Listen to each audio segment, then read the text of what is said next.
Vana Assa Elliot, born the rightful heir to the Marquess, always found herself at the center of attention wherever she went.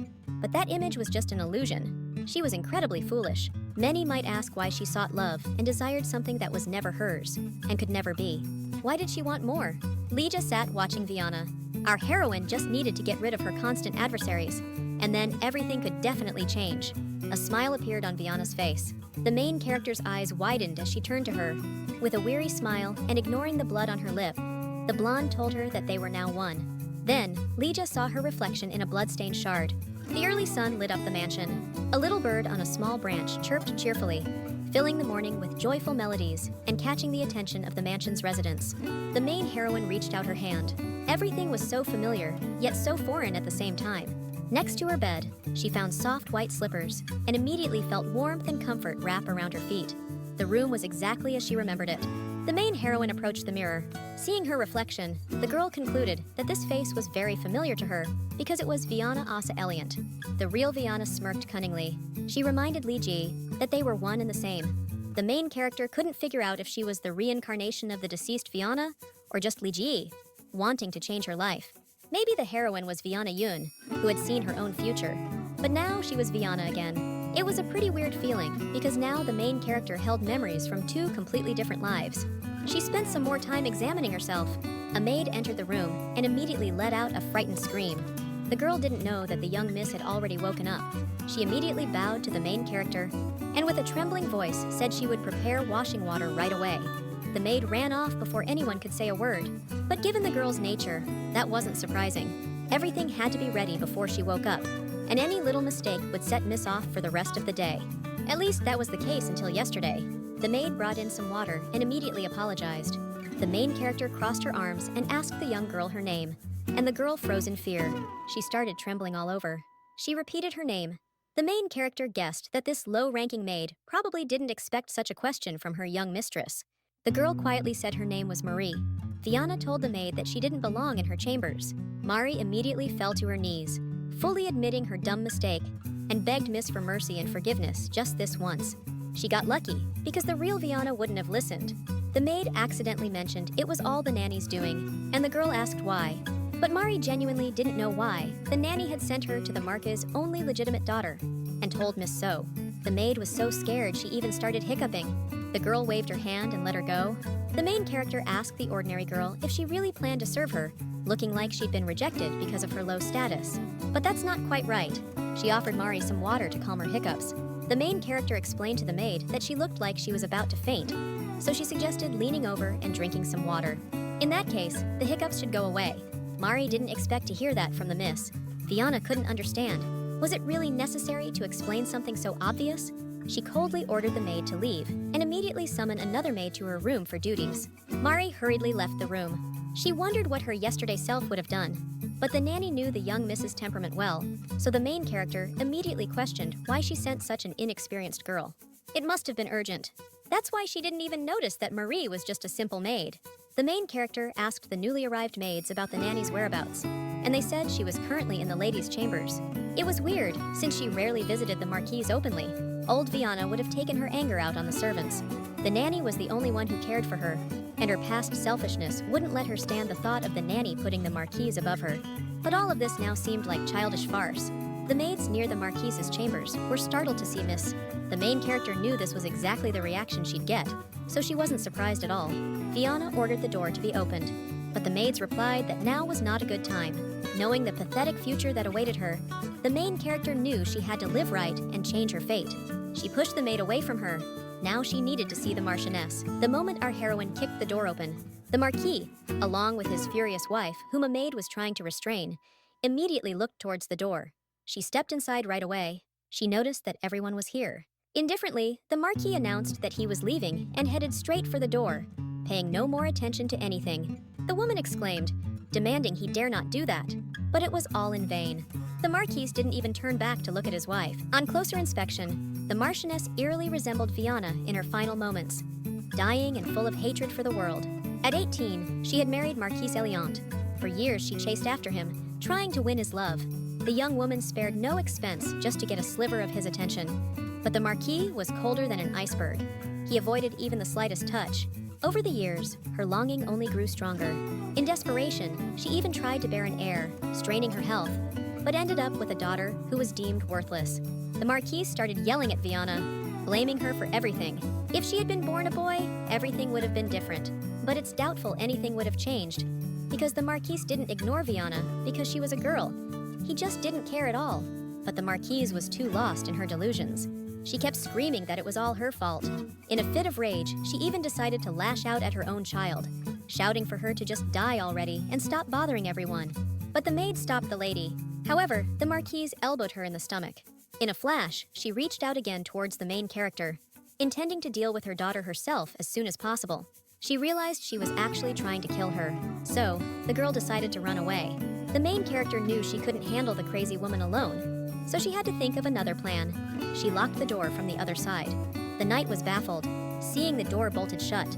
The main character urged him to stop freezing and immediately grab the crazy Marquise. But the knight was flabbergasted. Vana suggested hooking the handle with her sword. He agreed, and now the door was securely shut. The knight and the maids didn't understand what was happening when the Marquise started scratching the door and screaming from the other side. Vana couldn't recall her ever acting this crazy, so it must really be because of the Marquise. A slight smile appeared on the main character's face, and she wished the estate staff luck with this tricky situation. Then the girl just went about her business. Throughout the girl's life, the Marquis had never once entered the Marquise's chambers. He even assigned several knights to guard his own doors, to prevent the woman from barging into his chambers or office without permission. So how on earth did Vana even come into existence? None of her relatives had hair like that. That's why the main character started wondering if she was really the Marquis's daughter or not. So, she decided to ask him directly. Vana headed straight to her father's office. But actually, it didn't matter whether she was the Marquis's real daughter or not, because it wouldn't change anything. Either way, our heroine had already faced a failure once. The knights asked the miss what brought her here. The main character confidently stated she came to see the Marquis, then quickly corrected herself and called him her father, leaving the knights confused. Learning that the Marquise was inside, Vana unceremoniously burst through the door. The man and the butler immediately looked up at her. The Marquise didn't even twitch an eyebrow and was as cold as ever, so she couldn't understand what the Marchioness saw in such a man. The butler offered some tea, but the lady declined. She walked over to her father's desk. Vana immediately asked the Marquise a direct question if she really was his daughter, and the servants behind the door were shocked by this. The man stopped writing. He didn't understand what this question was about, but the main character calmly replied that it was directly related to what she was asking him at the moment. The Marquise inquired if it mattered. She said not really, and then the dark-haired man asked her not to waste his precious time and to mind her own business. The main character stated that, personally, it wasn't that important to her, but if she's aiming for the top, there might be trouble. The Marquise was asked if she's really gunning for the Empress title. Hearing the servant's surprise, she realized she should have closed the door. Even a positive response from the main heroine is unlikely to change anything, because everything was already predestined by fate. The Marquise said she's wasting her time on nonsense, but rumors of blood ties can become a dagger at any moment. When Vana became Empress, those rumors hung over her like a guillotine, and the Marquise never denied them, which was alarming. In high society, the girl was torn apart. That's why Vana needed to know the truth now. She wasn't about to jump into the fire with a bundle of kindling in her hands, so she asked again if she was the legitimate daughter of the Elliot house. The Marquise said that this question wasn't even worth an answer. Now everything was clear to her. Her father had not been silent, at least not on this matter. He had always been honest with everyone else, because he never doubted for a moment. He didn't need to prove that Vana was his biological daughter. He was always a man of few words and very reserved. Turns out, Vana had been tormenting herself with illusions born from her own feelings of inadequacy, fueled by what others said. After their talk, everything became clear. Without a shadow of a doubt, she was his daughter. The Marquis froze instantly, seeing the warm smile on his child's face that lit up her entire face, and he was speechless for a few seconds. His expression turned grim, and Vana guessed she might have laughed a bit too loudly. Turns out, the Marquess had feelings too. The main character decided to revisit the question of whether she plans to become the Empress in the future, something they mentioned before. There wasn't a woman who didn't dream of such a title. Vana once dreamed of the crown too, but even knowing her doomed future, did the current Vana still want to achieve this goal in her life? What did the girl really want then? The Marquis asked if that's what she desired. In the past, Vana was sure she wanted power, but now, even if she refuses, she can't escape this fate. So, her desires meant nothing. The Marquis was about to say something, But he was interrupted. Someone walked into the room, and the main heroine immediately guessed that the Marquise's wife was watching her and came to the office to sort things out. But it was the butler, who burst in unceremoniously. The Marquis immediately asked what was happening. Fear and despair flashed through his eyes as soon as the butler announced the news concerning Lady Elliot's household. Now the main heroine remembered. She had seen the butler like this before. That day was exactly the same as today. And when Vana woke up, she found her nanny wasn't in the room. Hearing that she was urgently summoned to the Marquise, the lady flew into a rage. Later, she hit the maid when she started to stammer. The anger didn't subside, and the lady kept throwing anything she could get her hands on, and no one dared to stop her, leaving the maid in despair. The butler showed up later, in the same state. Just like now, he couldn't utter a single word. The main heroine couldn't understand how she could have forgotten such a thing, especially since she already knew what he was about to reveal. It turned out that the lady had passed away. Outside, the sun was shining brightly. The weather was too good for a funeral, and the sunlight seemed almost blasphemous against the backdrop of the family's grief. Traditionally, the Marquise's body was to be cremated. The ceremony would take place after everyone had left the funeral site. Only close family members could attend, after which the ashes would be placed in an urn and taken to the Elliots' family crypt. Until the body is cremated, there's a chance to say goodbye. The Marquise's death just didn't make sense, but the guests still didn't know the cause of her sudden death. The Marquise didn't explain anything, so it was assumed it wasn't due to an illness, because if it were, many would have known. They were curious about how the Marquise was prepared for the ceremony. The main character sighed deeply, frustrated that they all seemed to treat the funeral like some sort of spectacle. It made you wonder how many here were truly mourning. The Marquise stepped forward, and the aristocrats immediately perked up.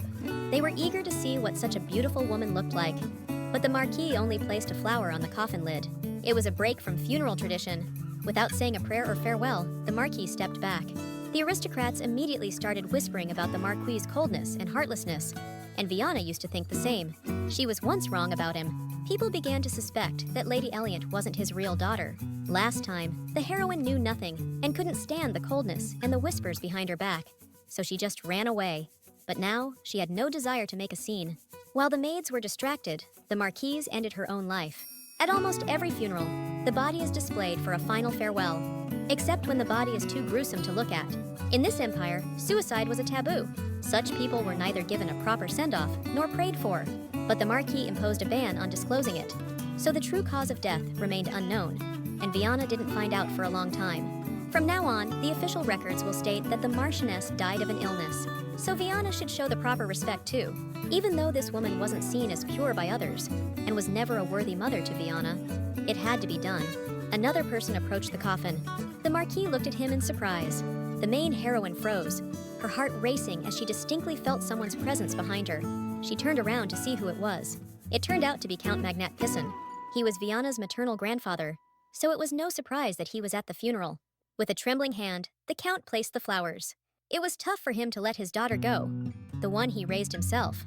Just one brief look at Count Pisson's was enough to make your heart clench with genuine sympathy for the man. The Count started to get up from his knees, but suddenly he felt dizzy. In that instant, the old man began to fall, his body seemingly losing its support, unable to stay on his feet. The main heroine instinctively dashed forward, but some young guy managed to catch the Count. Vana immediately felt relieved.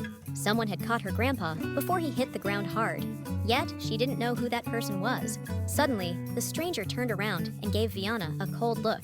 The main character was even surprised by his blatant disdain towards her, her eyes widening in shock. Maybe she was just imagining things. So Vana started to glare back with a stern look. But the stranger simply turned away, not saying a word to the young lady, and slowly walked towards the building to lay the Count on the bed and give him some water. Vana thought he would say something to her.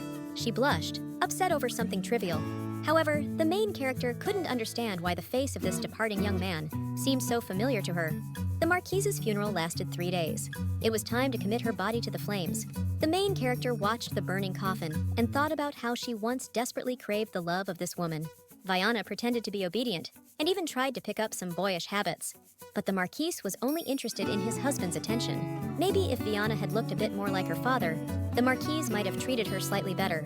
However, our heroine will never hear the answer. Now they'll definitely start pushing brides onto the Marquise. Suddenly, the main character remembered that until her last death, her father never remarried, which was quite thought-provoking. Could it be that the Marquise was closer to him than Vana thought? She wanted to believe that, because it was comforting. As soon as the coffin was completely consumed by the bright flames, leaving only ashes behind, the Marquis's ashes were carefully collected and placed in an urn. The Marquis handed it over to his daughter. Then the man cut a small strand of his own hair. He did the same with his daughter's hair, as it was the final ritual of the funeral ceremony. The urn should contain strands of hair from the closest blood relatives. It symbolizes that the connection doesn't end even after death. To complete the tradition, they also needed hair from Count Pisson's, but apparently, he was too shaken by his child's death. A woman approached our heroes. She had been waiting outside because she wasn't a close family member. The woman shared that she had been deeply worried all this time and feared she wouldn't make it in time. Then the main heroine remembered her. Countess Pisson's was the Count's second wife. Vana saw the Countess up close for the first time. Plus, she was from a common class and they had no blood relation, so there was no real reason for them to meet. The Countess mentioned that she wanted to pass on her husband's hair. She handed it over to the Marquis. The man thanked the Countess for such a gesture. The Marquise took the urn and headed to the family crypt, and the main heroine immediately followed her biological father. Out of the blue, the Countess asked the lady if she wanted to visit him. The woman added that he really wanted to see her. The Count was hardly ever in the capital, and after the Marquise fell ill, he stopped showing up altogether. So these words surprised Vana.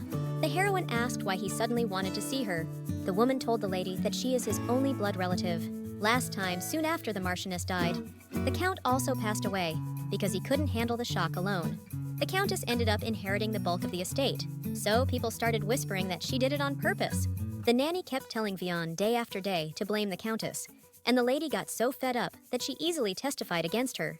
During the interrogation, the Countess had a miscarriage. The loss of that child was Vana's fault. The main character told the Countess that she was no longer the only blood relative to her grandfather, Count Pissouan, but the woman took it as an insult. Vana genuinely hoped that the child in the womb would survive. The Countess told the lady that she was mistaken. The main character pointed at the young woman's belly and flat out asked if the child didn't belong to Count Pisson's. The Countess exclaimed that she was crossing the line. Vana guessed that this woman didn't know about the pregnancy yet. Still, the main character told Countess Pissons that too much stress could harm the unborn child. But whether to believe it or not was up to the woman herself. Vana added that it'd be better to tell the Count about this. Countess Pissons immediately turned red from head to toe and told Vana that it wasn't the Count, but her maternal grandfather. But was that really worse than doubting the child's origins? The heroine wondered if she was mad because of how she referred to the Count. Vana told the young Countess that she would decide how to address people herself, and no one else had the right to influence that. The Countess reminded the miss that the Marquise was her mother. But now, for Vana, that family felt like strangers, having lived as Ligia and experienced true parental love. Our heroine realized that blood relation doesn't necessarily mean a soul connection. Vana decided that was it. The Countess immediately exclaimed that he was her mother's father. The young woman genuinely couldn't understand. Could Lady Elliot really not want to just see her own kin? But Vana just got into the carriage and left. Back at the mansion, the maids had a hard time calming the nanny because she felt so sorry for the young lady after her lady had recently passed away. But the main heroine simply asked the woman to hold back her tears. This was just beyond any reasonable limits. If anyone had walked by, they'd definitely think someone was mourning a dead body. That's how hard the nanny was crying right now. The main character felt sleepy. She was almost asleep when suddenly there was a noise. Countess Pisson ordered the nanny to step aside immediately and let her see the young lady, but the woman wouldn't let her through. But the Countess started insisting that she should say it herself. The woman reminded her that she was her grandmother.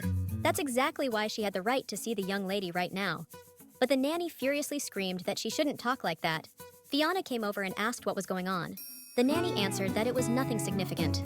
The main character approached the Countess and calmly said that they seemed to run into each other quite often today. Surprisingly, she invited the Countess in, but the nanny was against her.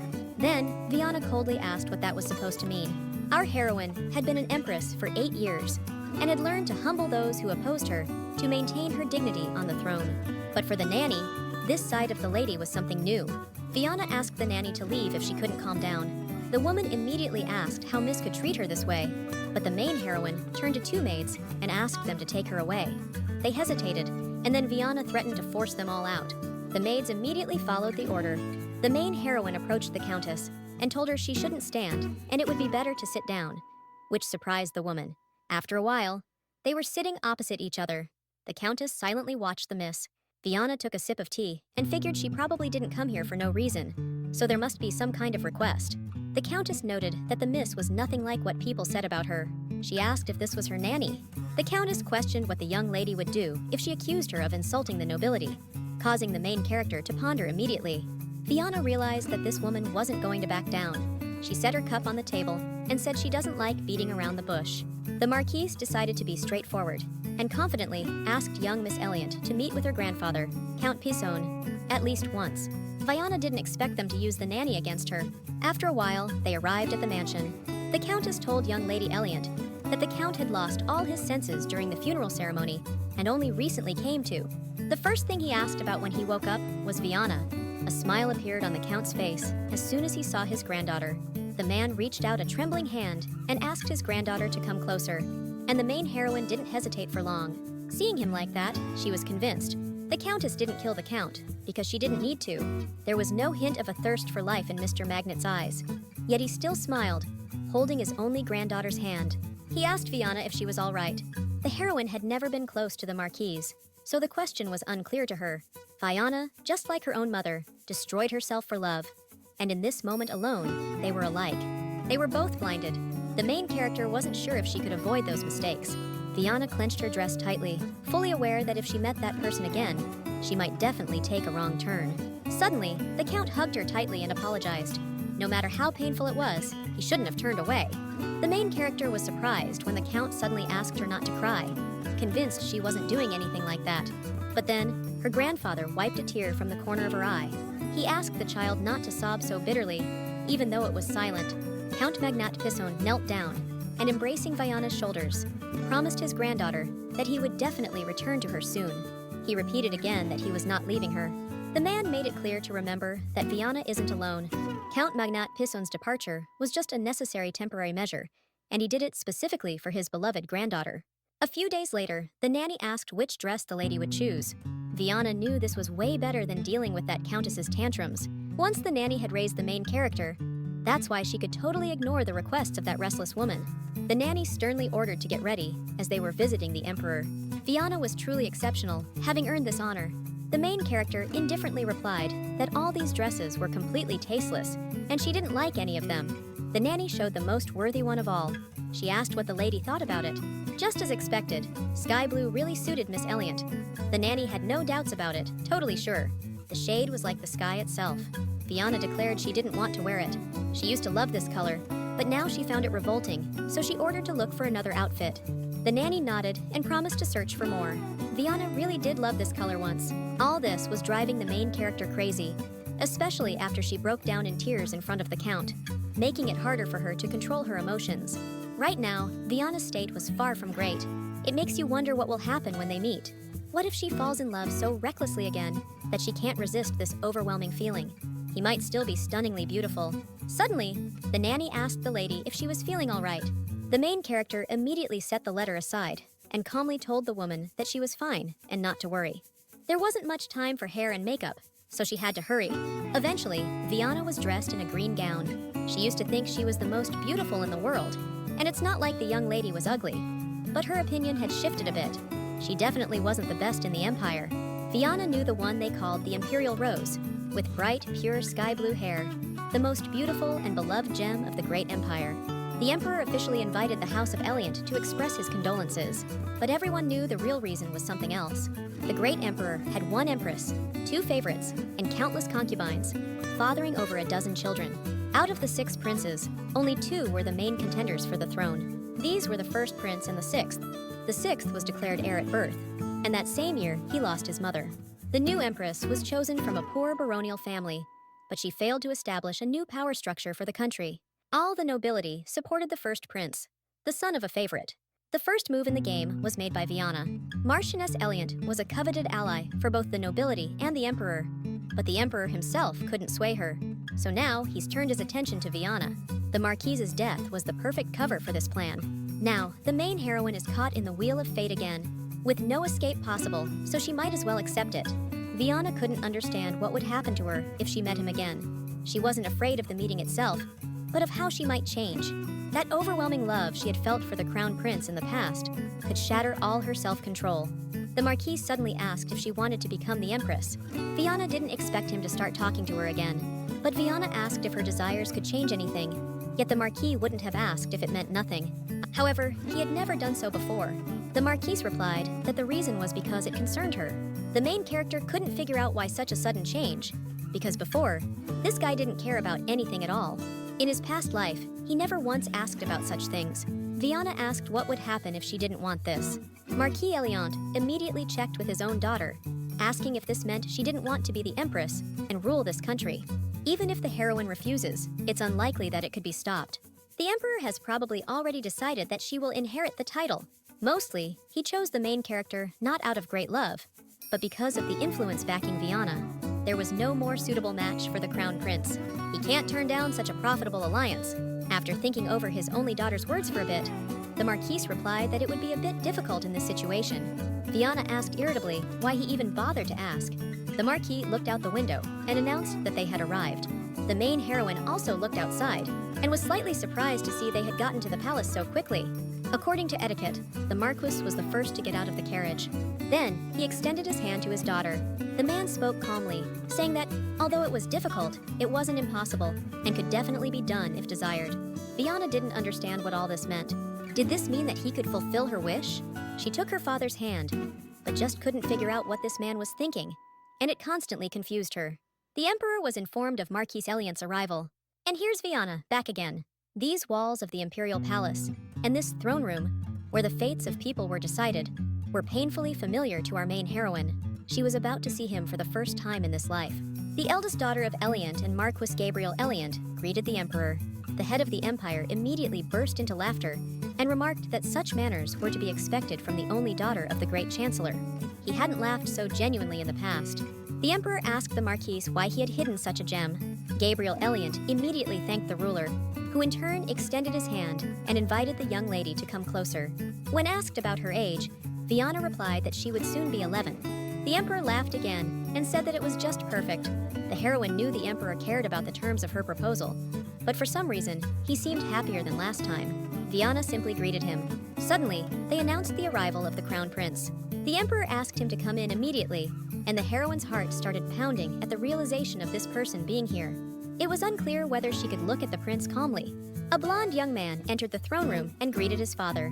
Right now, he looked younger than in the heroine's memories, but he was only 14 at the moment. Yet even now, his beauty was evident. The heroine immediately greeted the crown prince.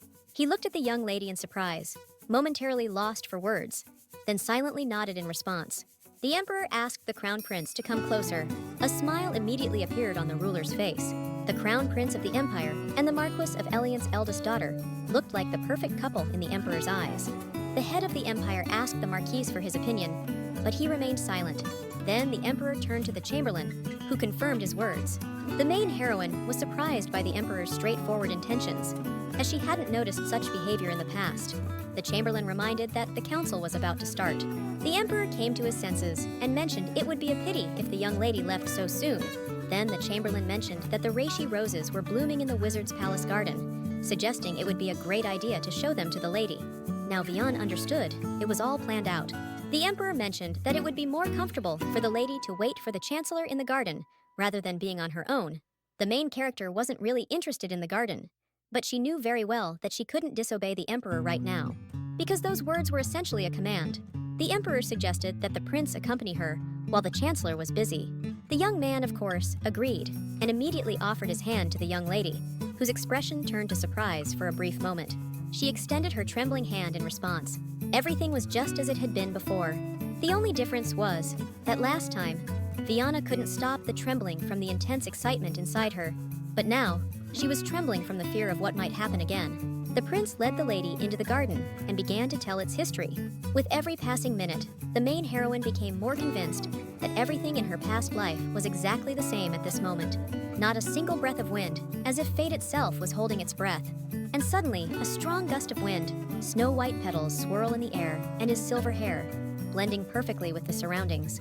He gently touched Vana's strand of hair. Her cheeks instantly turned red. It was at that moment in her past life that the main heroine fell hopelessly and irreversibly in love with the crown prince. Sirius Azen Lopriston will become the future emperor. Even after death, the heroine couldn't forget him. Now, looking back, the main heroine clearly understood that Sirius never harbored any hatred towards her. He wasn't openly tender, but he wasn't indifferent like the Marquis either. With Vana, he maintained proper courtesy.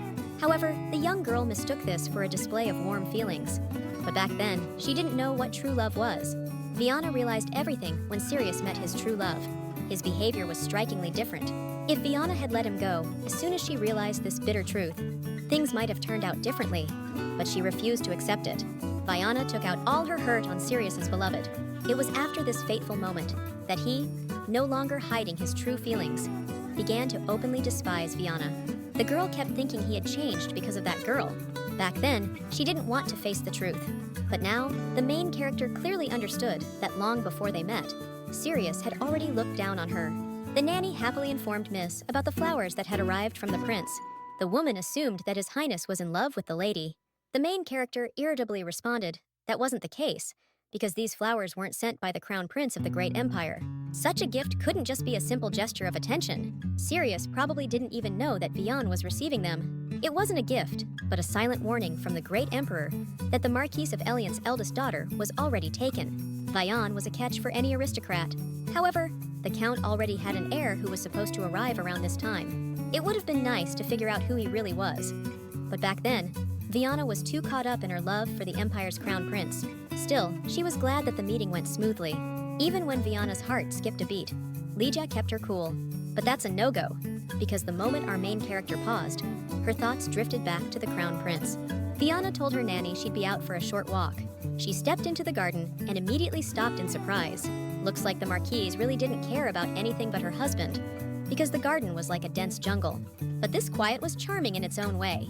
Our heroine decided to just relax and enjoy the silence. However, suddenly she heard a noise in the bushes nearby and instantly became alert, pushing aside her earlier thoughts. Maybe it was wild animals that showed up recently. She tried to calm herself by thinking it definitely wasn't a bear. It was probably just a little cat that got lost, or maybe a stray rabbit, but definitely nothing else. But Viana decided to check it out herself. She hoped she wouldn't get pricked by thorns. Among the bushes, she immediately spotted something dark, either like black hair or black fur. It was hard to see. The heroine concluded that it was a black cat. She's always been soft on animals, so she decided to help. Viana pulled the mysterious creature out of the bushes and immediately wanted to make sure who it really was. Her eyes widened instantly. She saw a child in front of her. The main heroine immediately crouched next to the little boy and started to study him closely. He was stunned when Viana grabbed his face.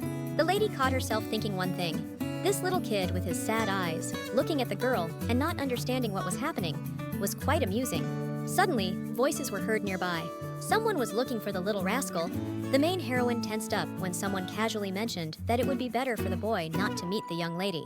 Viana peeked out from behind the bush and asked what was going on. The maids were immediately scared, but the heroine asked them not to make her repeat herself. The main character reminded everyone that since the Marchioness had recently passed away, she was now the rightful owner of the house and the garden too. But the maids entered without permission, and now they weren't even responding. The housemaids immediately started apologizing to the lady of the house.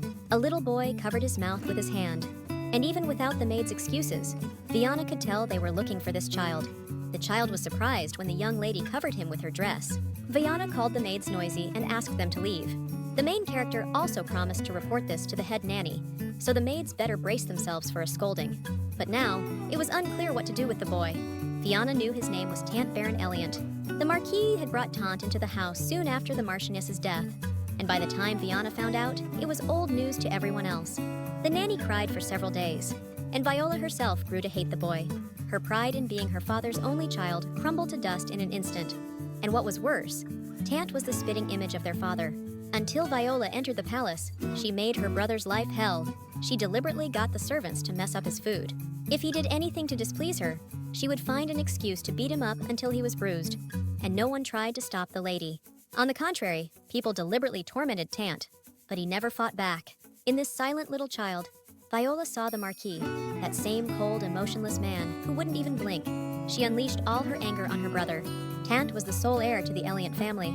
The Marquise never spoke about passing on the title, but there was no one else to continue the lineage since the Elliots had fertility issues. However, Gabriel hid his son in the annex and only gave him a basic education. This time, Viana wasn't planning on tormenting him. She used to hate Tant with every fiber of her being, but now she didn't even know how to act, as that desire was no longer there. The boy reminded her of a dog she once had. She asked if the servants weren't instructed to keep him away from her, but the boy didn't respond. And the main character was once again convinced that the apple doesn't fall far from the tree, hinting at his father. First things first, the wounds needed to be treated, but there was only one good place for that. The main character carefully weighed all the pros and cons, then reached out to the boy and suggested they go there together. Tant was surprised by this gesture, but he immediately grabbed his sister's hand. Tant was 4 years younger than the main character, and the last time Vana saw him, he was already quite tall. He was probably popular among the girls, but who would have thought this kid would turn out like this? The maids kept searching for the boy, sure that if the butler found out about this incident, it would be the end for them. Vana couldn't understand why Tant avoided the maids like the plague. It was quite interesting. Anyone could tell that Tant was the Marquis's own son, so it was unclear why the maids treated him that way. He was so quiet and obedient. There was definitely something fishy going on here. The heads of this house couldn't care less about what happens under their roof, so the butler and the nanny unofficially run the show, keeping things in order. All the maids were under the nanny's supervision. We need to figure out what's going on here, and fast. The main character approached the right door and quietly knocked on it several times. Waiting for a response, the door was opened by the butler, who looked surprised. Standing on the threshold were the lady and the young master. The man asked hesitantly if everything was all right, but Vana ignored his question and silently walked into her father's office. She seated Tanta and asked for some medicine to be brought.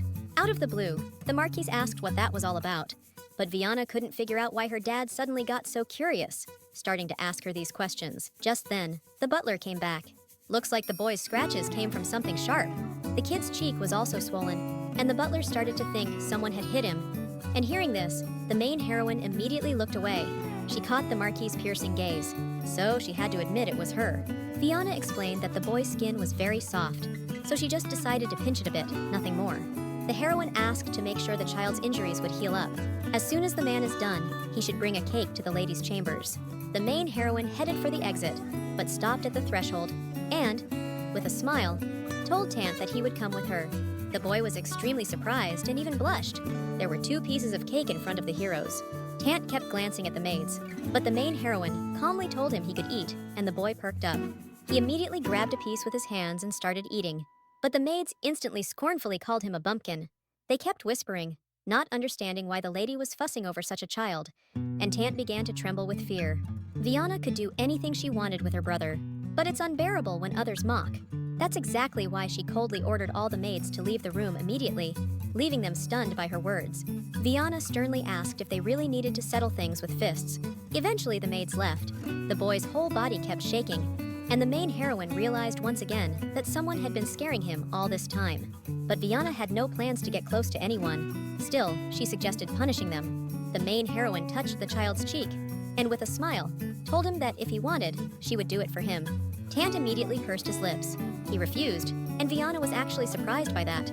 The heroine began to explain that if someone does wrong, they must definitely face punishment for such a crime. Suddenly, Tant mumbled something indistinct. Then tears started streaming down his face. The little guy burst into tears and exclaimed that getting punished really hurts, so he didn't want the maids to be punished. Vana immediately hugged him tightly. She promised to leave them alone.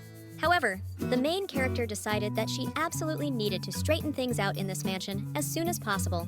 But first, she would take care of her little boy. Vana asked Tanta to let out everything he had been holding in. After a while, the main character went to see her father, who, as usual, showed no emotion towards her.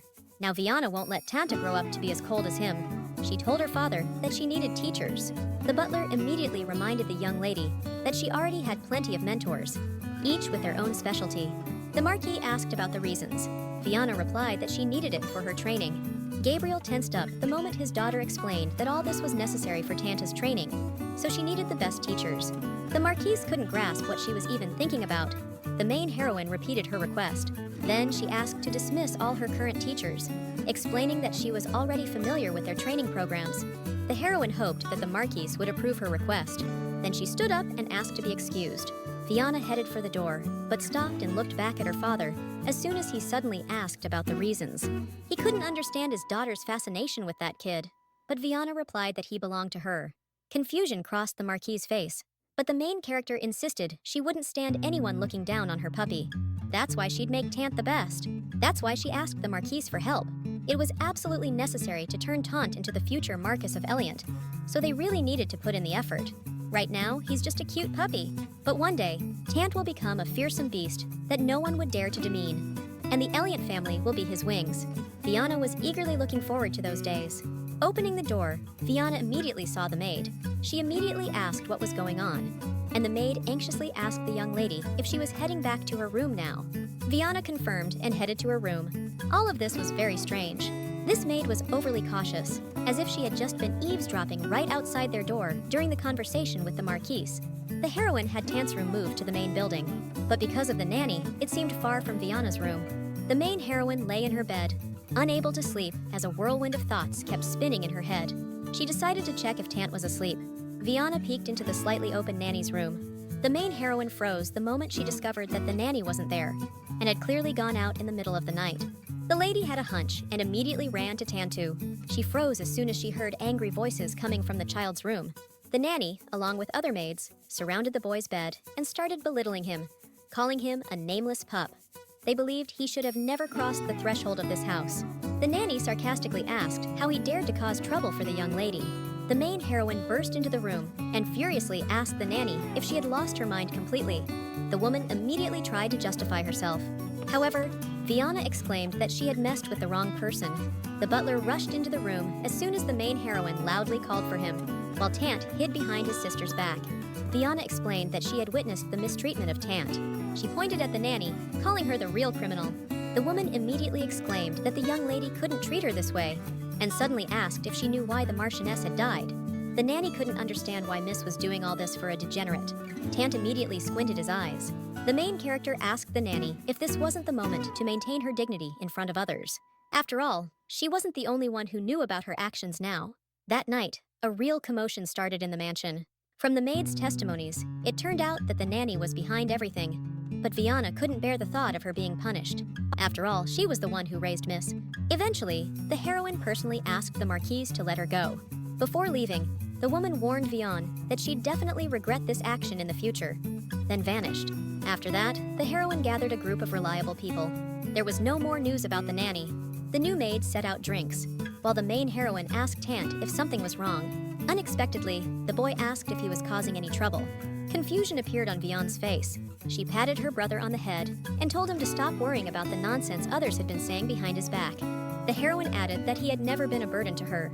Vana promised to do everything to make Tant feel at home. The boy continued to doubt his sister's words, so the main heroine asked him to forget everything and remember just one thing. For him, his sister was his everything, and that's all you need to know. Changes in his childhood didn't affect the major events of the future. Just like in her previous life, Vana was engaged to the Crown Prince on his coming-of-age day, but they decided to postpone the wedding. But the heroine knew that on her 16th birthday, she would become the Crown Princess. It's been almost 5 years since the Marchioness passed away. This meant that the heroine's 16th birthday was just around the corner. And in the past, the Emperor didn't delay the engagement. Vana needed a plan, or everything would repeat itself. Suddenly, a man's hand touched her shoulder. The main heroine looked at the Crown Prince in front of her, whose eyes showed anxiety, but Vana knew it wasn't true. Sirius asked if she was feeling unwell. The heroine reminded herself that he was kind to everyone. Now, the Crown Prince's face tensed up at the young lady's reaction, and his eyebrows furrowed slightly. He decided to call for the court physician, but the heroine immediately grabbed his sleeve. Vana assured His Highness that she was fine, and there was no need to call anyone to check on her right now. She explained that she was just feeling a bit dizzy. Sirius asked if she was sure about what she said. The main heroine immediately smiled and apologized to the Crown Prince for alarming him so suddenly. A silence hung between the characters. This moment was always hard for Vana. The Emperor thought that if they spent time together a few days a week, they'd definitely start to develop feelings. But that just wasn't happening. Although Sirius used to find Vana unbearable, now he at least felt concerned. Suddenly, the main heroine mentioned that it had been 2.5 years since her engagement to the Crown Prince. Sirius anxiously asked if he had made a mistake somewhere, but Vana told him that he had always treated her with respect. Then, the Crown Prince realized it wasn't about that at all, and asked the girl opposite to tell him what exactly he did to upset her. He assumed she just disliked his presence. Sirius demanded an answer coldly. The Crown Prince, with unmistakable hurt, asked Vana if she felt uncomfortable being with him right now. The heroine asked if their meetings would stop if she said yes. A strange smile appeared on Sirius's face. He reminded the lady that she was his fiancée, but the main heroine calmly told the prince that engagements can be broken. Sirius asked if she understood what that meant, but the main heroine understood everything. She was indifferent to the crown prince of the great empire, and that's why she wanted to break off the engagement as soon as possible. Sirius froze at her words. Then he burst out laughing. Sitting back down, the crown prince called Lady Vana an interesting person who clearly knows how to surprise with her behavior. The heroine stated that she was not joking. Then the prince asked if she was really so naive to believe in love. Everyone knew that among the nobility and royal families, love marriages were rare, so it was seen more as a union. It was just a way to strengthen mutual interests. However, Vana didn't want to waste her time. She dreamed of meeting her true love and living happily ever after for 100 years. Just like Ligia had, she didn't have to be the one next to the crown prince. Sirius just needed to find a more suitable lady. The crown prince sat with his arms crossed and suddenly told Vana that she didn't quite understand everything. There was no more suitable lady in the world than Vana. The heroine asked if the prince was sure about that. She did everything she could to stop that wedding, and the girl never cared about other people's opinions or judgments. So there's no point in trying to impress him now. Vana offered to personally search for a suitable lady. Sirius, with irritation in his voice, decided to hypothesize that hypothetically, there might be someone more deserving of this honor. But he didn't realize what would happen then. The crown prince reminded her that they were already officially engaged to each other. His gaze turned icy the moment the young woman objected to his words, because the prince was extremely displeased at that moment. Then, he suggested settling everything in a simpler way. Sirius suggested to Vana to just fall in love with him. Then, the crown prince slowly moved closer to the girl's lips, who froze for a fraction of a second, unable to say anything. But Vana quickly snapped out of it and swung. But Sirius managed to catch her hand. You could clearly see the dissatisfaction on the face of the main heroine, caused by the situation she was in. The prince talked about the hunter's instinct, how it loves to chase its prey. That's why he asked her not to provoke him. The main heroine was sitting in her carriage, wondering if this guy had completely lost it, pulling such stunts on her. It wasn't surprising that he didn't allow the engagement to be broken off. Vana understood perfectly that Sirius simply hadn't met the right girl yet, so for now, other terms weren't favorable to him. The prince looked at the heroine like a bird of prey, eyeing its target. Vana was so angry, she couldn't even strike that handsome face. Later, when Sirius meets his true love, Vana will step aside and go back to her normal, peaceful life. Then she'll find her own love and live happily ever after. But it won't go down like that. The heroine really hated being called prey, and thought to herself, can only hunters chase? Prey can also stalk the hunter. The maid noticed that Miss had come home. She told her mistress that Tant was currently at the training field and suggested they call him over right now. But Vana decided to go there herself. Tant's mentor turned out to be a retired knight. Initially, the main heroine was really worried when she found out. But it turned out he's one of the top 10 in the entire empire. His training methods were flawless. Judging by how long Tant holds on, he's got talent. As soon as the training was over, the men bowed to each other as a sign of gratitude for a good fight. Then Tant saw his sister. A wide smile immediately spread across his face. The main heroine also beamed, because she was actually happy to see her younger brother's success. She told Sir Tilt that he had done a good job. Tant eagerly asked his sister what brought her here, but the main heroine immediately grabbed his cheek and started pulling him aside, showing her displeasure with his behavior. She reminded him that she had already asked to be called just sister. Vana asked if he had grown up so much that he wouldn't listen to his sister anymore, but he remembered that his little sister was his sky. These were the words the main heroine once told her younger brother, and Tant remembered them for the rest of his life. He noticed that today, his sister was really not herself. Vana nodded and shared that a rabid dog had bitten her. Tant immediately started to worry and asked, bewildered, how there could even be rabid dogs in the imperial palace. Suddenly, the heroine hugged him. Vana instantly felt a sense of calm. Unexpectedly, a maid interrupted the embrace, rushing up to our heroes and calling out to the young lady. She reported that Count Pissons was on his deathbed. The tycoon came back exactly 2 months after that day. He moved into the residence to be closer to the Elliot's home and devote all his free time to his beloved granddaughter. Looks like the day to say goodbye to the Count has finally come. The Marquis and his daughter hurriedly arrived at the estate. At the entrance to the bedroom, where Count Manat Pisson was now, stood a little girl named Elle. Vana immediately rushed to the little girl who wanted to see her father. The heroine didn't know what to do, as she didn't want the little one to see her sick dad. Suddenly, the door opened, and a familiar male voice said he was very glad to meet the young lady again. Vana's eyes immediately widened. She remembered. His name was Evan Le Pisson. From her past life, the main heroine remembered that this man was the heir to the Count and the entire Pisson family. Information about this man was shrouded in mystery. The Count's family members were suspicious of him, but eventually, he became the Count's successor. And since then, the trading company entered a golden age, and ladies eagerly bought its goods. However, Vana clearly didn't expect such an image of a man. He's tall, with a well-proportioned body and striking features. Evan Pisson looked more like a valiant knight than a mere merchant, and many would agree with that. Evan picked up Elle and asked if she had run away from her nanny again. The girl was usually shy, but this time she threw herself at the stranger without hesitation. The little girl confessed to the man that she missed her dad a lot, and Evan responded with a warm smile, saying that Dad missed her too. But the Count was sick, so Evan suggested they wait. He added that Elle would be even more beautiful by then. However, the little girl exclaimed that she was already the most beautiful, and Evan agreed with her, stepping aside to let the guests in. The Marquess and his daughter were surprised by such assistance. They quickly slipped inside. The Count lay in his bed, breathing heavily, clearly looking sick and exhausted, with Countess Pisson sitting beside him. The magnate reached out to his granddaughter. This wasn't the first time the heroine had to say goodbye to someone. She had been through this countless times as Ligia. Yet the pain didn't lessen with each occurrence. The Count thanked the girl. In a raspy voice, he asked her to be happy. Then the Count started coughing heavily, while everyone else silently watched, unable to say anything or offer comfort. Afterward, the man's eyes closed. His body went limp, and his hand let go of Vana's. The main heroine froze instantly and looked at her grandfather in horror, who just seconds before had been looking right into her eyes. The Countess immediately began desperately calling for her husband. Tears welled up in her eyes right away. As soon as the Countess realized what had just happened, she started to cry bitterly, unable to stop her despair and heartache. Grandpa was the first one from whom Vana felt love. His kindness and care managed to break down the high walls surrounding the heroine. Vana knew well that her grandpa would pass away, since he even managed to live 4 years longer than expected. But it still wasn't enough. She tried to convince herself that everything was okay. The Marquis scooped up his daughter when her legs could no longer support her. The main character looked at her father, unable to hold back the bitter tears from losing a loved one. She immediately clung to her father.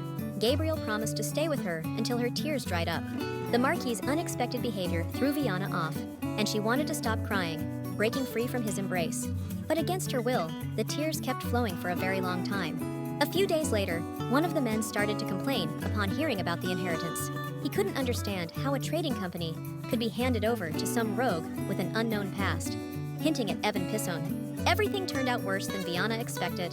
It made you wonder how this guy even inherited the fortune. The main heroine asked everyone to calm down, but the man kept yelling, saying it was impossible to stay silent here. Actually, the Countess and her daughter received the Pisson mansion and lands. Vana got a small piece of land, some money and jewelry. The most important title went to Elle's future husband, but the guardianship of the girl and the trading company went to Evan. But something else surprised Vana. For some reason, in the securities, he's just listed as Evan Lee. The relatives demanded that the Countess have her say, because she clearly didn't want to trust her daughter to some stranger. But the woman declared that she trusted him. The men couldn't believe it. One of them immediately shouted that bringing some unknown woman into the house was the first mistake the Pissons ever made. Maybe Elle was even that bastard's child. The main heroine intervened in the conversation. With a suspiciously kind smile, the young woman asked them to repeat what they had just said a moment ago. She clarified if they meant that Elle wasn't part of the Pisson family, so they were directly accusing Grandma Vana of cheating. The man immediately panicked when the heroine coldly asked how they dared to speak of this in her presence. Vana could take these words as a personal insult. The man instantly fell to his knees and started begging the lady for forgiveness. But he wasn't supposed to apologize to Vana. He immediately realized that Milady would now demand he apologize to the Countess for those terrible words he used against her. Yet the man didn't want to do that at all. Apologizing to the Marquis's daughter and the future crown princess made sense, but groveling to some commoner? No way. So he asked Milady to understand his youthful impulsiveness. The main heroine furrowed her brows.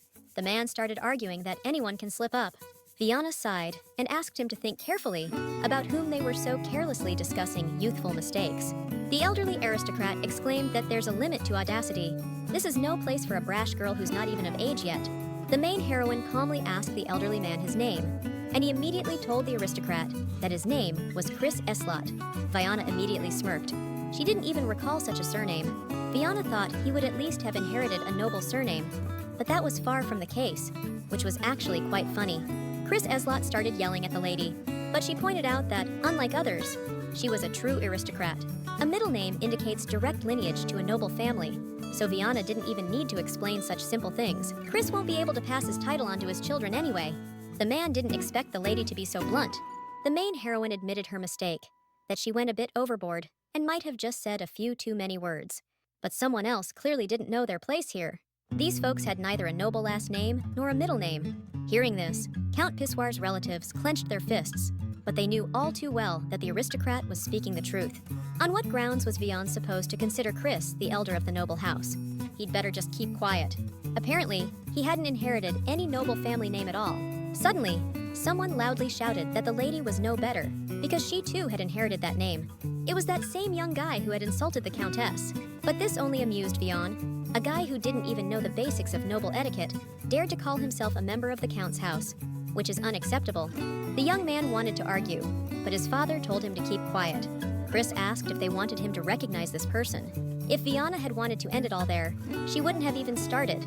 But these people would only drag Elle down. The main character gave her full name. Her middle name, Osa, was also her last name. Usually, a noblewoman takes her husband's surname. But there are exceptions, like if the family head decided to pass inheritance rights to the daughter.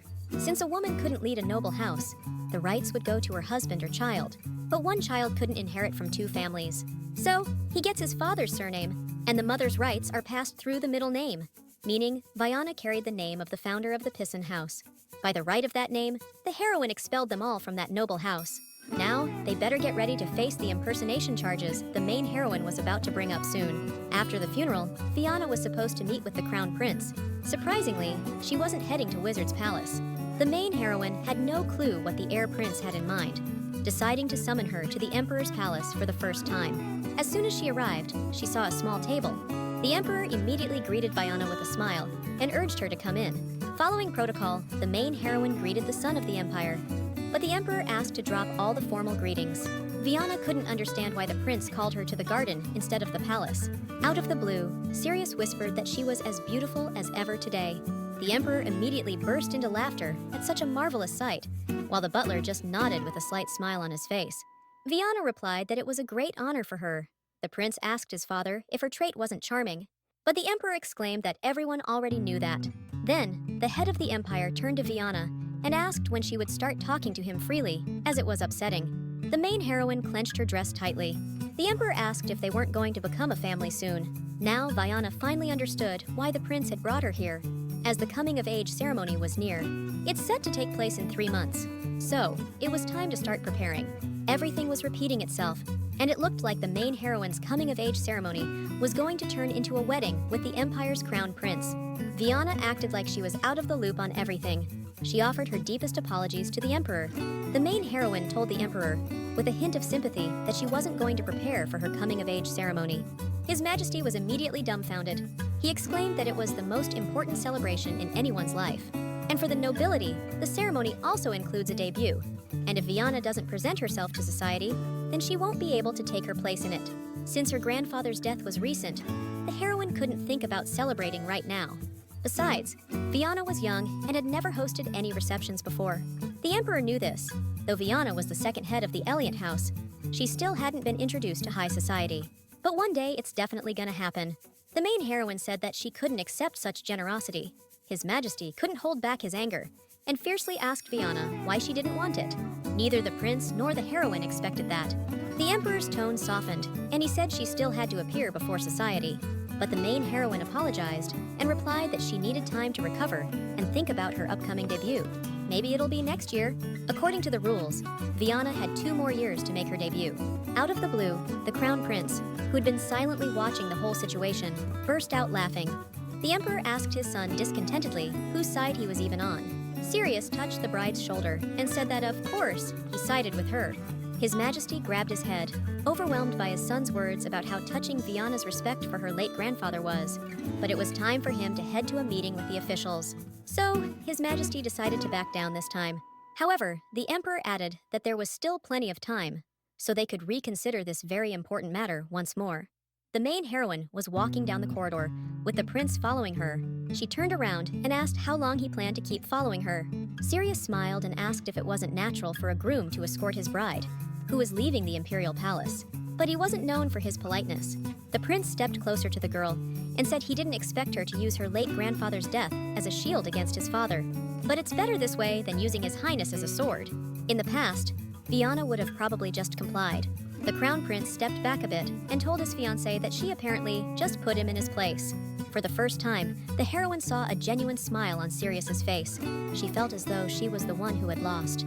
The main heroine abruptly turned around and decided it was best to keep her distance from people like the crown prince. But Sirius unexpectedly grabbed her hand. Then he leaned in slightly towards her. Vana reminded the crown prince that she had made it clear not to provoke her, but he just called her his Vaya.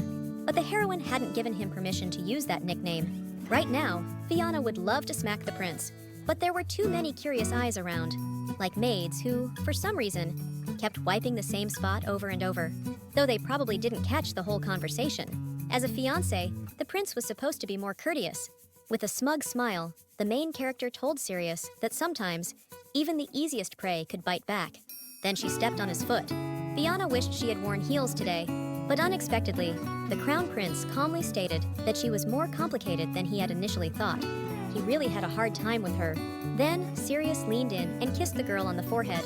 The main heroine hurriedly left the imperial palace and headed to her carriage, which was already waiting for her. Vana announced they were heading to Vivaldi Street. The maid noticed that her lady looked tired. The main heroine got into the carriage, and immediately a question flashed through her mind. What does the crown prince really want to achieve? She instantly remembered the kiss on the forehead. The girl couldn't believe that he could actually fall in love. The heroine was sure she had struck a blow, but the crown prince didn't seem like anything could knock him off his stride. At what point did everything go wrong? The maid called out to the young lady. She told her that they had arrived at Vivaldi. A young maid named Mari helped her mistress out of the carriage and asked where they were heading next. Vana replied that Tanta's birthday was coming up soon. She didn't notice until too late that someone was rushing towards her. The next second, the heroine's dress turned a dark red color, which from a distance looked like blood. The girl froze in shock. She looked down at the boy in front of her feet. Mari put her hands on her hips and asked the cheeky boy if he knew who this lady was. But the main heroine immediately called out to her. Vana shook her head, signaling her to keep quiet. She almost turned into a cliché villain from a comic book. The heroine realized how pathetic she looked, yelling at the poor boy about her high status. A guy showed up right next to the heroine. She was surprised to hear a familiar voice. Evan Pisson also froze and looked at Lady Vana Assa Elliot in surprise, his face filled with confusion and bewilderment. Young Ray was thrilled to see the guild leader. Evan bowed to the lady and apologized.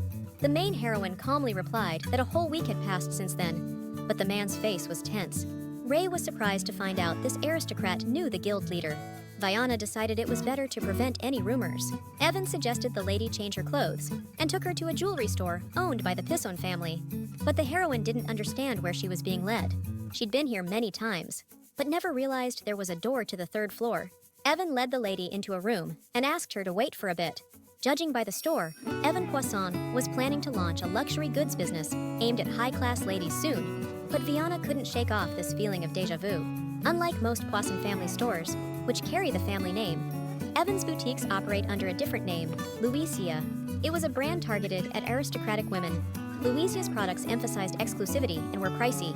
Evan's marketing was impressive because it could only be devised by someone who deeply understood women's psychology. That's probably why the reception area was decorated as if a lady had furnished it. Despite his knightly appearance, Evan was refined. Maid Marie walked into the room and called out to her mistress. She explained that there was a whole collection of dresses on the second floor, so she took a bit longer picking out the right ones. But for Vana, that was just too much. Puzzled, Marie asked if she should go fetch others. One dress caught the heroine's eye, and the maid informed her that the guild leader had allowed the lady to take anything she wanted from there. Vana realized that Louisia was gearing up for a reboot. In the end, the heroine picked out a dress for herself. Marie complimented her mistress, but was really upset because she couldn't try more beautiful outfits on Milady. The fact that Evan was reviving Louisia wasn't a problem, but for some reason, the heroine felt uneasy. Back in the day, she blew crazy amounts of money due to her own vanity and couldn't use the public funds properly. Vana spent all the savings she got. Until her confinement, she never felt like she lacked anything. It was as if her wealth was an endless well. And that very thought made the protagonist think twice. It made you wonder where all that money was even coming from. Evan walked into the room, still a boy, and apologized again. Ray guiltily looked at Lady Elliot and also said sorry. But truth be told, the main character wasn't really mad about the ruined dress. It was annoying, sure, but definitely not the end of the world. However, she couldn't just let it slide. A child's careless actions could harm the piston trade. Maybe Vana was exaggerating a bit, but she saw Evan's face herself when he rushed to that kid. It was full of worry. Was that kid really that important? The worst coincidence for the heroine was that this kid had the same hair color as that person. Even the eyes were the same shade. The heroine called the boy by a name she had recently learned and asked if he even realized what he had done. The kid said he was sorry, and Vana looked at Evan. She asked what she should do now.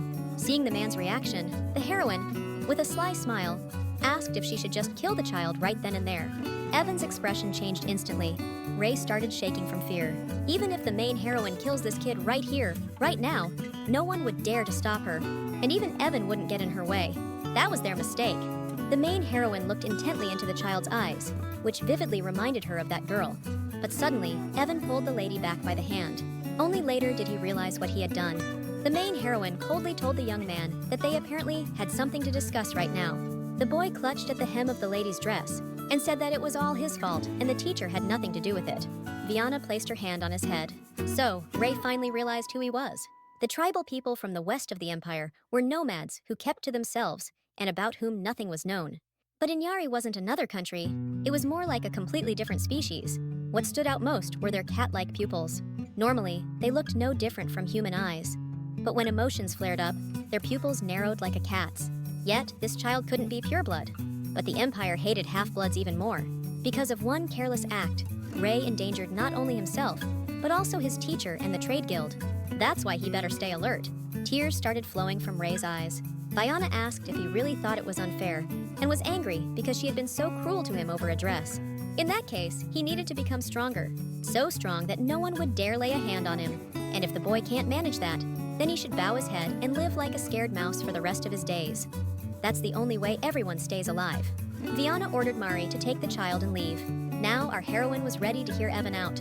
The main heroine coldly promised the man that he would face consequences for his rudeness to her a bit later. Evan sat down and apologized once again. However, it didn't sound like something a guild leader would say, because a merchant should be able to wriggle out of any tough spot. The man agreed and replied that he was more of a knight than a merchant. The count always told him that. Turns out, Vana's grandpa knew what kind of man Evan was, and still, for some unknown reason, trusted him with an entire guild.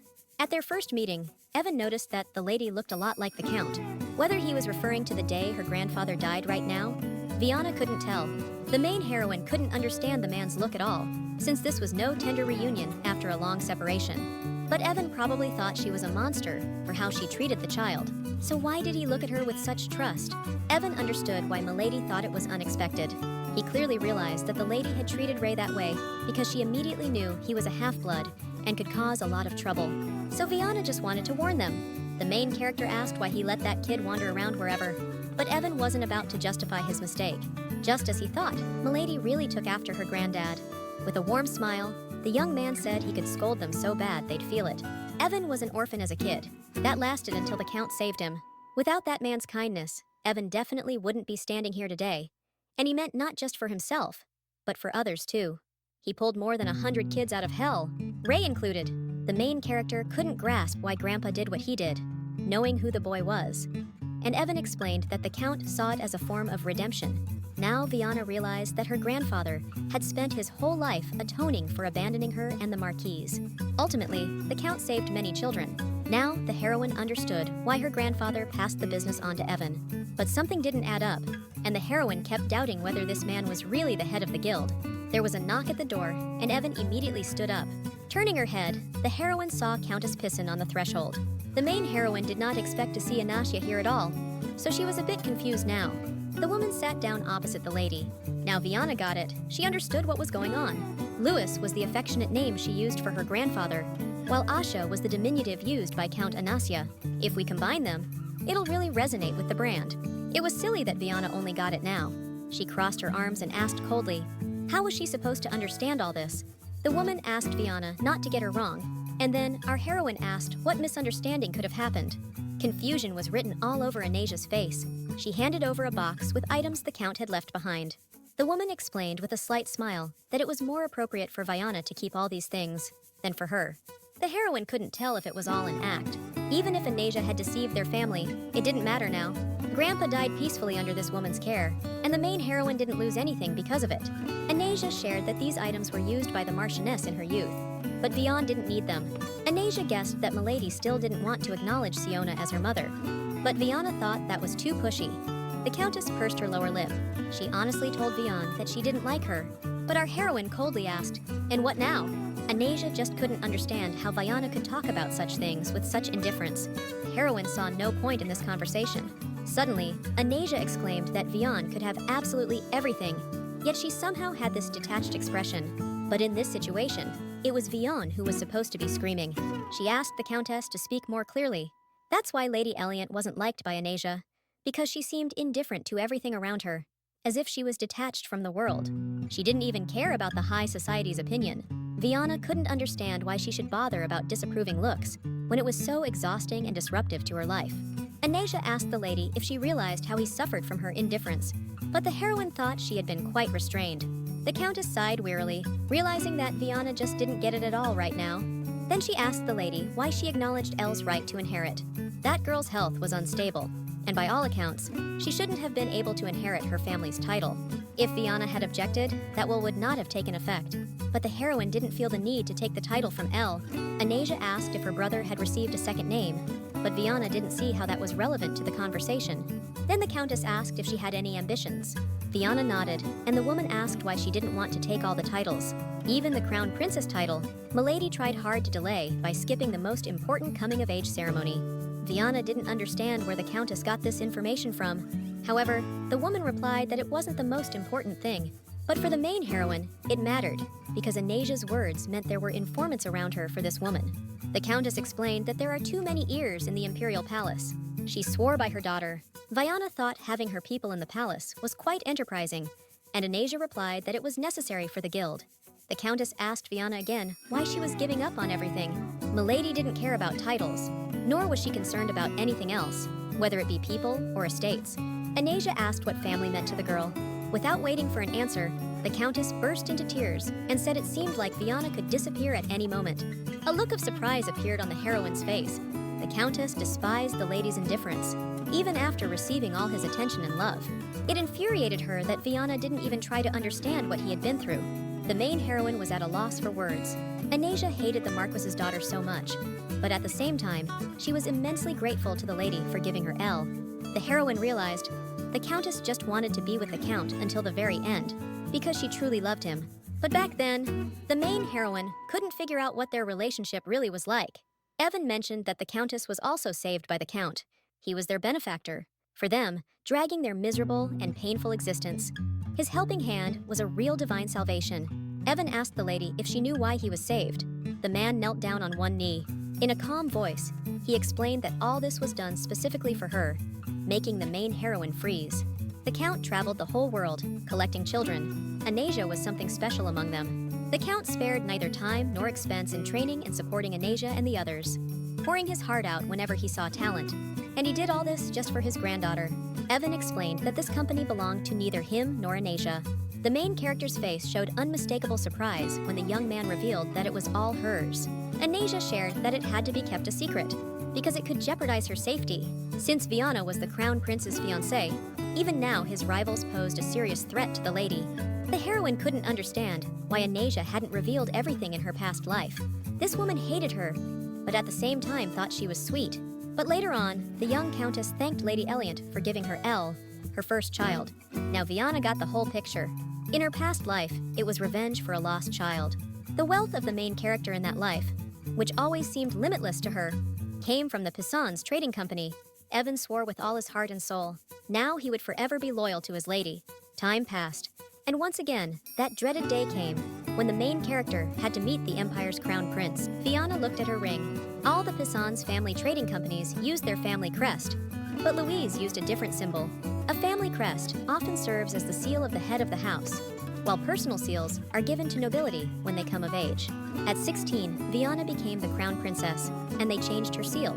But this ring was made by Count Pisson specifically for his granddaughter. From day one of her life, he did everything for Viana's safety and happiness. finding people who could support her. The Countess and Evan were among those who graduated from his training. Anasia now served as the heroine's assistant, and Evan became Viana's personal knight. A young woman revealed that she married the Count just to be closer to her. When Viana first mentioned a child, she thought the lady was mocking her. The Count always said he'd dedicate his life to his granddaughter. That's why he asked for a hug just once. It was a shameless request, but Anasia was now glad she went through with it. Because thanks to that, Elle was now in the world. They were ordered by the Count to protect Viana. Grandpa had been gentle with the heroine for over 4 years. Even in his past life, he did everything he could for her. But the main heroine realized too late how much he loved her. Only now did she realize its significance. A stranger knocked on the carriage door. He introduced himself as Zeke, a servant of the Hyber Palace, and the heroine immediately wondered what business the Empress's servant could have with her. The Crown Prince was not around. Viana was annoyed that he hadn't even warned her. But unexpectedly, the servant informed Milady that Her Majesty the Empress was already waiting for her, and Viana tensed up immediately. The servant got flustered right away. The girl's refusal could cause some trouble. That's exactly why the main character asked to be taken there. And soon after, the man announced Lady Elliot's arrival. Viana entered and immediately noticed 2 women. She quickly curtsied and introduced herself. Looking up, the main character saw the First Lady watching her closely, partially hiding her face with a yellow fan. Then Viana coldly greeted the Emperor's first wife. The Empress offered the heroine a seat. The First Lady mentioned that she too decided to join as soon as she heard that the Marquis's daughter was invited by the Empress. But clearly, the First Empress didn't come just for no reason. So it wasn't the Empress who called her, but the First Lady. With a strange smile, the First Empress slyly mentioned she was delighted to see Lady Elliot in good health. The heroine asked Her Majesty what the occasion was for her invitation. The girl timidly looked at the First Lady. The First Empress explained that Her Majesty often feels lonely without peers around, so the young lady could visit more often. The current Empress confirmed these words, but this woman didn't even bother to hide this pathetic lie. Moreover, judging by her tone, the First Empress seemed used to looking down on the Empress, who didn't even object. Her Majesty revealed that she was aware of the situation with Count Pison. The First Empress added that the incident had caused quite a stir. Many aristocrats were buzzing about the news that young Lady Elliot had kicked her own relatives out of the family. The smile never left the face of the First Empress. She was still the same. Last time, she teased the main heroine with that sugary smile, and the girl had to endure it, not knowing how to respond. But this time, she calmly replied that His Highness apparently takes an interest in the affairs of her house. Taking an interest in each other is indeed appropriate. Although the First Empress was the eldest daughter of a count's family, she still voluntarily entered the Emperor's harem as a concubine. Then she bore him the firstborn. The first prince was considered the heir until he was surpassed. The influence of the first concubine rivaled the Empress's power, but it all collapsed when the current crown prince appeared. For them, he was like a thorn in the heart, and Viana, in her eyes, was just another obstacle in the way.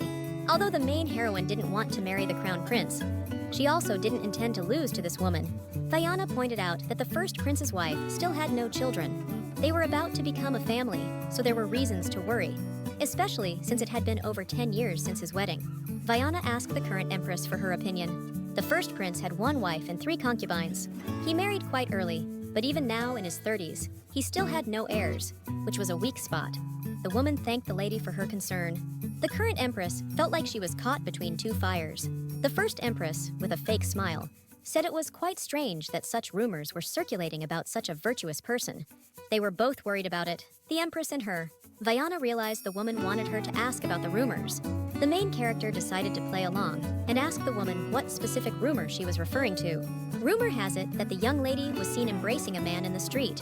Viana guessed they were talking about Evan. They hadn't even touched each other, but to the main character, such a rumor seemed pretty harmless to her reputation. The woman asked what if the crown prince finds out about it? Maybe even the emperor would get angry about it.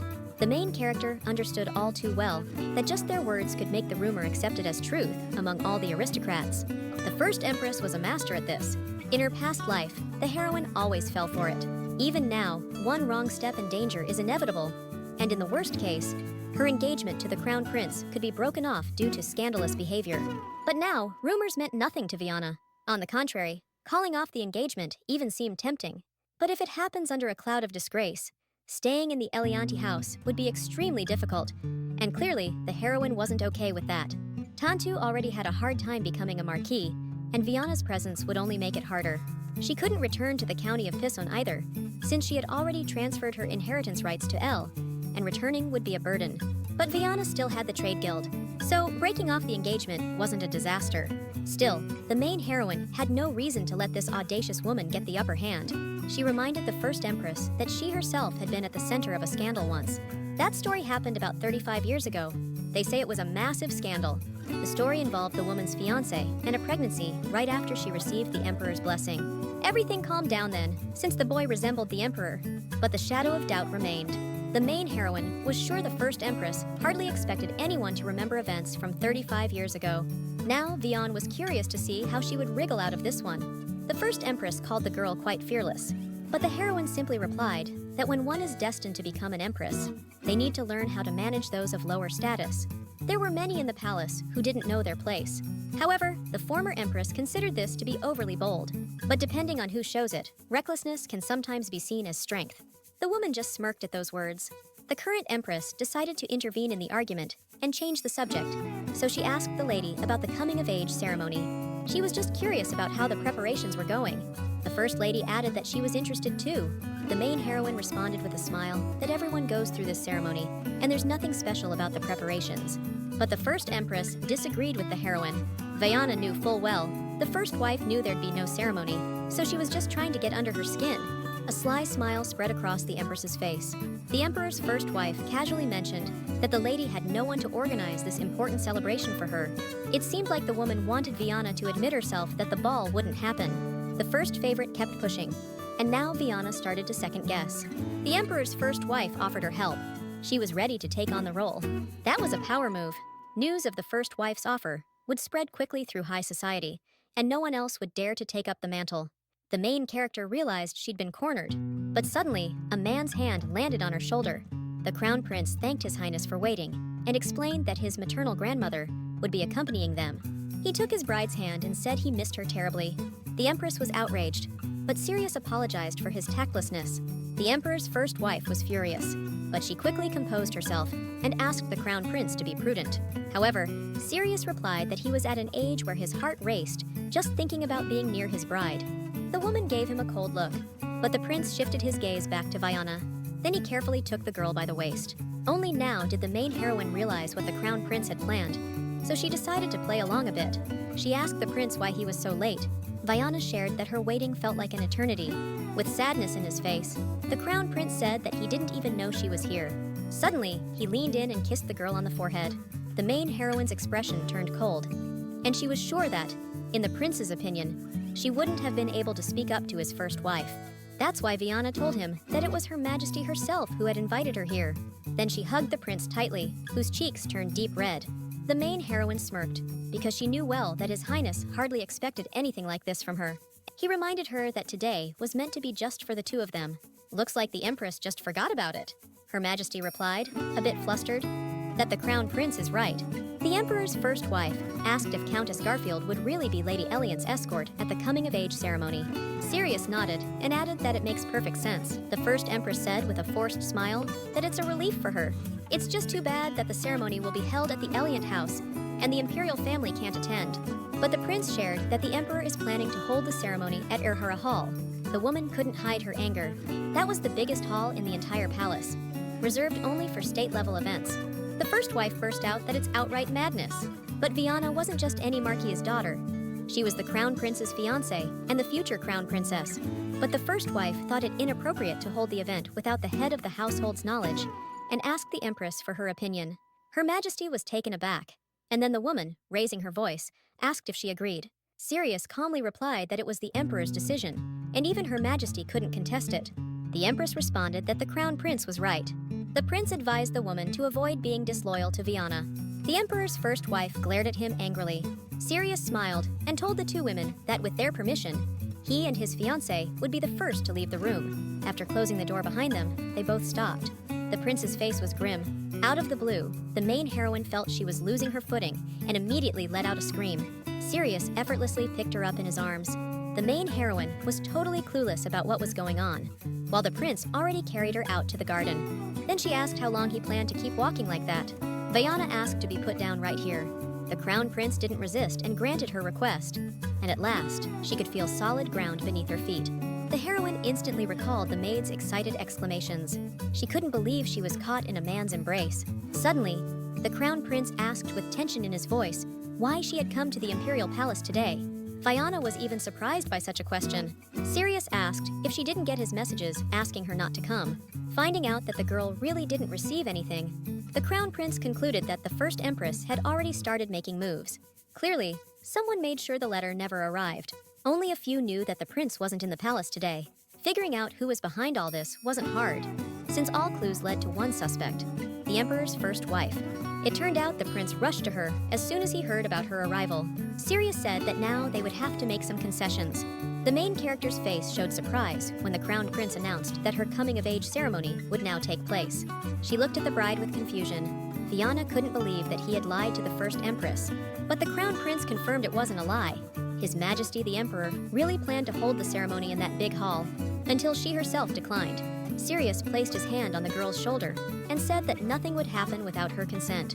He knew very well that she was hesitant about marrying him, so the prince suggested a compromise and explained that if the lady would give in a bit, he would also meet her halfway and fulfill her wish.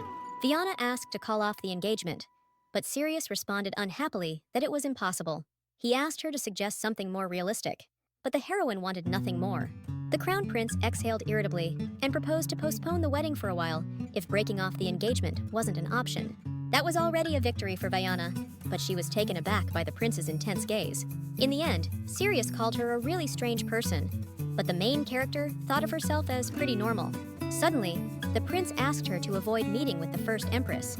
She's like a viper, and Vana isn't yet strong enough to handle her. The main character reminded him that she's still just a Marquess's daughter and doesn't have the power to decline Her Highness's invitation. Sirius smirked and asked if his fiancée was being modest. He immediately leaned in closer to her. The crown prince, with a wide smile, whispered in her ear that she handled the emperor's first wife brilliantly. Vana was surprised to find out he had heard everything. Sirius began moving closer to the heroine's lips, saying that watching a verbal duel is the most interesting spectacle. Vana was about to step on his foot again, but he quickly moved it away. The prince wasn't going to fall for that trick again. Then, the girl hit him on the shin. Sirius instantly felt a sharp pain in his leg and grabbed it. The main character flashed a big smile and told the crown prince that she doesn't use the same trick twice either. In the end, Vana couldn't avoid the coming-of-age ceremony. Anaja saw this as an opportunity to promote the brand. It was different from the main character's past life, but the idea seemed good to her, so she happily agreed. Tant excitedly called his sister a beauty. Anaja entered the room and asked how the lady liked their craftsman's work. The main character was surprised when she saw the countess. She congratulated Vana on her coming of age and brought a gift box from herself and Evan, containing earrings and a necklace. They had specially prepared these pieces of jewelry for the event. You'd think they were part of the original dress design. Vana said she liked them. Anasha even personally took charge of promoting the company, and the main character was sure she'd get a great reward. The countess called her insatiable, and the girl agreed. Even if Vana owned all the days in the world, she would still crave more. Actually, Tant also wanted to attend the ceremony, but Vana asked him to wait 4 years, and even if he ran away, she was still planning to bring her brother to the ball. Suddenly, Anaja asked if she could really go to the ceremony with her.